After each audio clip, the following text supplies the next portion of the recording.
So we saw during the peak of the smoke, we saw 1 in 10 people walking into our emergency departments and urgent care centers complaining of asthma-like symptoms.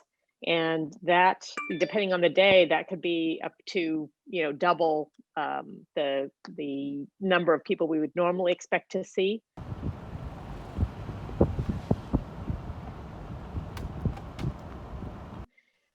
What we're going to be doing now going forward is looking at what did those people get diagnosed with? What hospitalizations did we see? So we are expecting in a few months to be able to look at, and we unfortunately expect to see increases in stroke, in heart, and in lung hospitalizations and deaths. This is looking to the north towards Portland.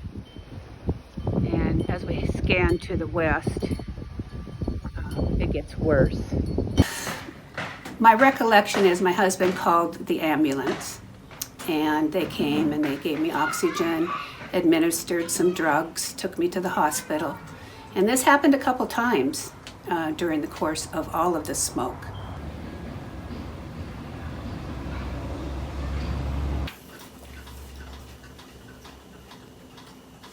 My plan for the next smoke season, which I'm really thinking about, my husband and I have discussed different plans.